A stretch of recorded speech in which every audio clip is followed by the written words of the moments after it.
স্তনের মতো আগলে রেখেছেন আলেমরা। আর আজকে তোমরা 2-3 চিল্লা দিয়ে তাবলীগের মালিকানা দাবি করো। তোমাদের চেয়ে বড় বাটপার আল্লাহর জমিনে আর কেউ নাই। তিনি ভালো করে বুঝেন, তাহলে বুঝেন। দেখেন, তাবলীগ আলেমদের তত্ত্বাবধানে 100 বছর থেকে চলছে। আমরা কখনো কিছু বলিনি। এখনো আমাদের কোনো দাবি নাই যে তাবলীগের আমির আমাদেরকে বানাতে হবে, তাবলীগের নেতৃত্ব আমাদেরকে দিতে হবে। ব্যাপারটা এমন না। ব্যাপারটা শুরু হয়েছে কোথা থেকে? সিলেটের মানুষ আমি আপনাদেরকে স্পষ্ট বলে যাই, আমাদের সকলের মাদের ইলমি দারুল দেওবন্দ মোরা সাদ সাহেবের ফিকরি বেরহরুয়াই দারুল দেওবন্দ তার ফতোয়া এই শব্দ ব্যবহার করেছে, ফিকরি বেরহরুয়াই। তার চিন্তাগত যে পদস্খলন রয়েছে, অর্থাৎ তিনি তার নিজের মাথায় নিজে একটা চিন্তা সেট করেছেন, নিজে একটা ফিকির সেট করেছেন। সেই ফিকির দিয়ে তিনি নবীদেরকে যাচাই করেছেন, সেই ফিকির দিয়ে তিনি সাহাবাদেরকে যাচাই করেছেন। এখন তার ফিকিরের বাইরে হযরত ইউসুফ আলাইহিস সালামের কার্যক্রম গিয়েছে, তিনি ইউসুফ আলাইহিস সালামের সমালোচনা করেছেন। তার ফিকিরের বাইরে হযরত মুসা আলাইহিস সালামের কার্যক্রম গিয়েছে, হযরত মুসা আলাইহিস সালামের সমালোচনা করেছেন। তার ফিকিরের বাইরে সরওয়ার দু আলম সাল্লাল্লাহু আলাইহি ওয়াসাল্লামের কার্যক্রম গিয়েছে, তিনি সরওয়ার দু আলম অর্থাৎ তিনি বিচারক হয়ে গিয়েছেন।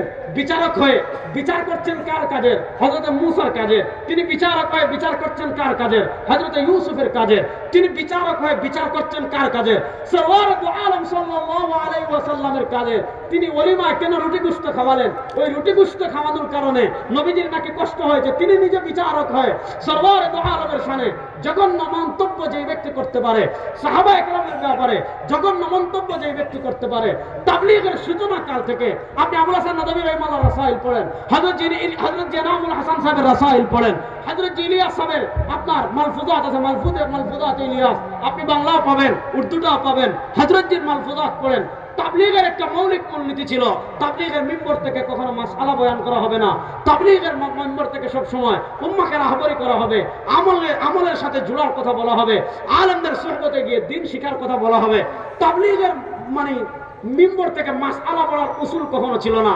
হযরত মাওলানা সাদ সাহেব তিনি কি করলেন? মাসআলা বলা শুরু করলেন। আচ্ছা, কিছু সময় মানা যায় মাসআলা বলুন, কিন্তু মাসআলা বলতে গিয়ে তিনি নিজে মুজতাহিদ হয়ে গিয়েছেন। অথচ আমি আগে বলেছি ইন্নামাল ইলমু বিত্তাআল্লুম, ইলম শিখতে হলে আপনি আলেমের সুহবতে গিয়ে হাঁটু গেড়ে বসে কিতাব পড়ে আলেম হতে হবে। আমরা যেমন প্রাতিষ্ঠানিক পড়ে আলেম হয়েছি, সাদ সাহেবের আমার জানা মতে এভাবে প্রাতিষ্ঠানিক তার লেখাপড়া নাই, তিনি কিছুদিন থেকেছেন পড়েছেন ওইভাবে। কিন্তু শুনেন, তিনি মাসআলা বর্ণনা দেওয়া শুরু করতে গিয়ে পুরা জমহুর ওরা সালাফ খালাফ এমন মাসআলা দেওয়া শুরু করেছেন, এমন ভুল কথা বলা শুরু করেছেন, এমন তাফসীর রায় করা শুরু করেছেন, এমন কোরআনের গলত তাফসীর করা শুরু করেছেন, এমন হাদিসের বিকৃতি করা শুরু করেছেন। দারুল দেওবন্দ তাকে বারবার ডেকেছে, দারুল দেওবন্দ তাকে বারবার আহ্বান করেছে, উলামায়ে কেরাম তাকে বারবার শুধরানোর চেষ্টা করেছেন। একবার না, দুইবার না, তিনবার না, তিনি তো এমন একটা পর্যায়ে চলে গিয়েছেন, না তিনি দারুল দেওবন্দকে পাত্তা দেন, না তিনি আল্লামা সাঈদ আহমদ পালনপুরি রাহিমাহুল্লাহ পুরো উপমহাদেশের সবচেয়ে বড় আলেম যিনি ছিলেন, না তাকে পাত্তা দেন, না আকাবেরে দেওবন্দকে পাত্তা দেন, না পাকিস্তানের মুরব্বীদের পাত্তা দেন, না বাংলাদেশের মুরব্বীদের পাত্তা দেন, কাউরে উনি পাত্তা দেন না। এক পর্যায়ে উলামায়ে কেরামের কাজ হলো ইয়াহমিলু হাযাল ইলমা মিন কুল্লি খালাফিন উদুলু ইয়ানফুনা আনহু তাহরিফাল গালিন। আমার বাপ যদি দিনের অপব্যাখ্যা করে, আমার ভাই যদি দিনের অপব্যাখ্যা করে, আমার নেতা যদি দিনের অপব্যাখ্যা করে, আমার পীর যদি দিনের অপব্যাখ্যা করে, আমার আপন কেউ যদি দিনের অপব্যাখ্যা করে, আমি তাকে বোঝানোর চেষ্টা করব, আমি তাকে সংশোধনের চেষ্টা করব। সে যদি সংশোধন না হয়, আলেমদের কর্তব্য হলো তার ব্যাপারে জাতিকে জানিয়ে দেওয়া, আলেমদের কর্তব্য হলো তার ব্যাপারে জাতিকে সতর্ক করা। যদি সতর্ক না করেন, বুঝবেন সে আলেম না আলেমে সুফ, সে আলেম না আলেমে সুফ। দারুল দেওবন্দ প্রথম 2016 সালে 17 সালে তার ব্যাপারে তাফসীরি একটা ফতোয়া প্রকাশ করেছে। তাফসীরি ফতোয়া প্রকাশ করে বলেছে যে আপনি রুজু করেন। খুব মনোযোগ দিয়ে ইতিহাসটা বুঝেন, সংক্ষেপে বলছি। তিনি রুজু করলেন, কিন্তু রুজুর নিচে তিনি লিখে দিলেন, যদিও আমি রুজু করেছি, তবে যে আমি যে বক্তব্যগুলো দিয়েছি এগুলোর দলিল আছে। আচ্ছা, আপনি রুজু করেন, নিচে যদি বলেন দলিল আছে, এটা কি রুজু হয়েছে? রুজু হয় নাই। তো দারুল দেওবন্দ তখন বলেছে আপনি নিঃশর্ত রুজু করেন। এরপরে উনি নিঃশর্ত রুজু করেছে, ঠিক আছে, কিন্তু যেই দিন উনি নিঃশর্ত রুজু করেছে ওই দিন বাদ ফজর নিজামউদ্দিনের মারকাজে আবার একই বক্তব্য দিয়েছে। তাহলে এবার বলেন, যেই ব্যক্তি এই ধরনের কাজ করতে পারে, নিজের মৌলিক মূলনীতি দিয়ে বিচারক সেজে নবী করিম সাল্লাল্লাহু আলাইহি ওয়াসাল্লামের সমালোচনা করতে পারে, হযরত ইউসুফ আলাইহিস সালামের সমালোচনা করতে পারে, হযরত মুসা আলাইহিস সালামের সমালোচনা করতে পারে, ইমামদের সমালোচনা করতে পারে, সারা দুনিয়ার আলেমদের সমালোচনা করতে পারে, ওই ব্যক্তি কখনো হেদায়েতের উপর থাকতে পারে না। ঠিক। শুনেন, আমি আপনাদেরকে একটা মূলনীতি বলি। আমার ভুল হতে পারে, অবশ্যই। আপনি কিতাবাদি পড়লে ইত্তাকু, আলেমদের জাল্লাতের থেকে বেঁচে থাকার কথা অনেক হাদিসে পাবেন।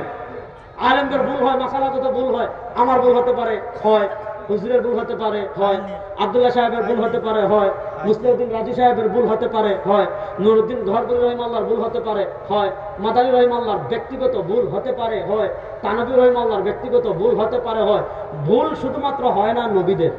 ঠিক বলেন, ভুল হতে পারে না নবীদের, না রাষ্ট্রপতি বলেন, ভুল হতে পারে না নবী। আহলুস সুন্নাহ ওয়াল জামাতের আকীদা হলো নবীগণ মাসুম। বলেন, নবীগণ মাসুম মানে নিষ্পাপ শুধু না, মাসুম মানে তারা নিষ্পাপ, মাসুম মানে তারা নিষ্কলুষ। তারা যেমন নিষ্পাপ তেমন তারা নিষ্কলুষ।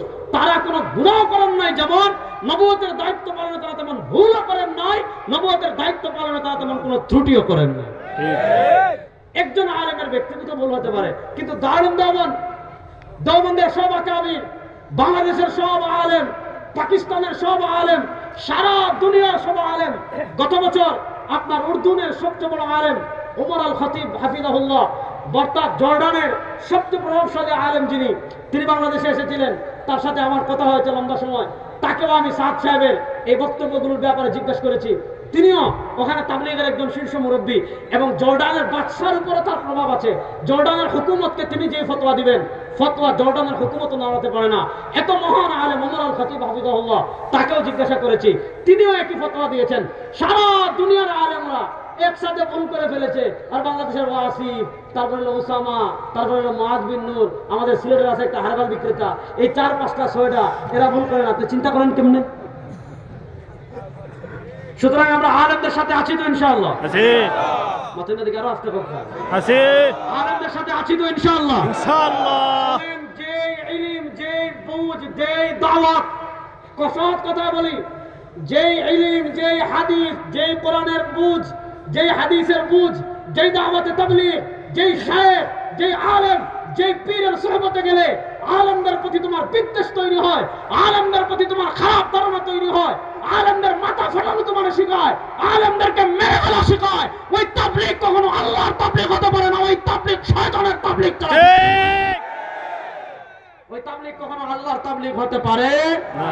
দেখেন, তাবলীগের ৬টা গুণ, মোটামুটি কয়েকটি গুণের উপর মেহনত করিয়া চলিতে পারিলে দিনের উপর চলা অতি সহজ। গুণগুলো: এক, কালেমা, নামাজ, ইলম জিকির, ইকরামুল মুসলিমিন, তাসফিয়া নিয়ত, দাওয়াতে তাবলীগ। দাওয়াতে তাবলীগের একটা মৌলিক মূলনীতি হলো ইকরামুল মুসলিমিন। মুসলমানদের কি করবেন?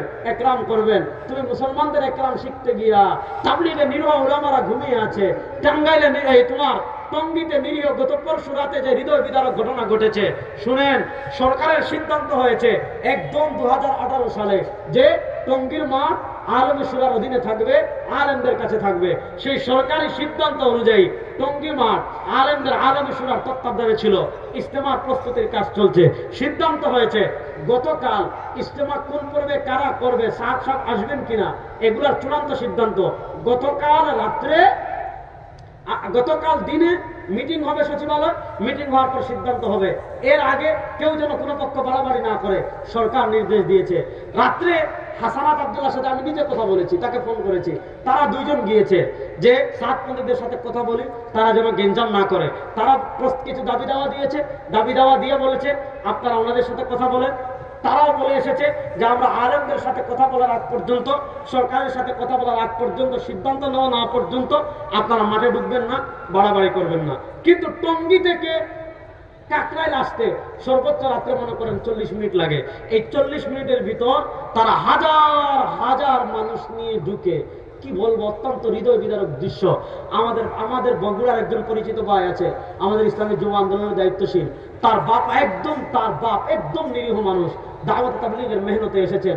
টঙ্গীতে রাত্রে ঘুমাইছেন, একদম বটি দিয়া দা দিয়া জবাই করে ফেলছে, একদম ডাইরেক্ট জবাই করে ফেলছে।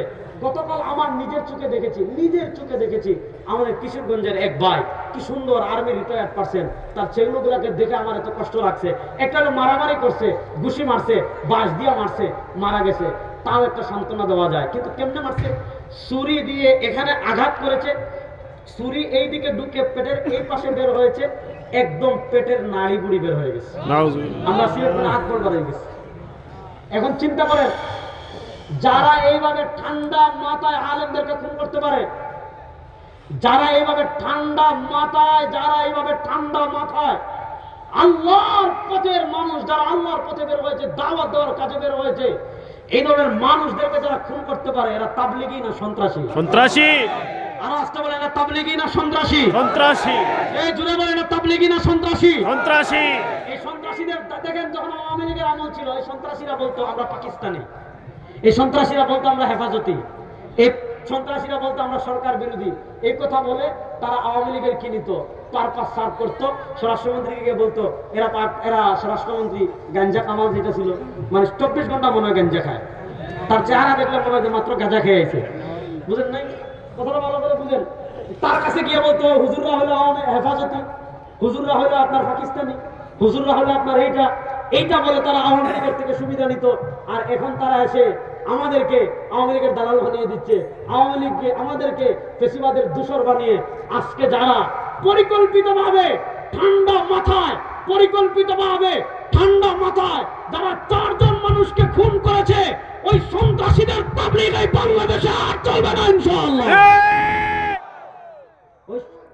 ওই সন্ত্রাসীদের তাবলীগ বাংলাদেশে আর চলবে না, এই সন্ত্রাসীদের ইজতেমা বাংলাদেশে আর হবে না। আপনি চিন্তা করেন, যারা মানুষ খুন করতে পারে, এরা মানুষ না জানোয়ার?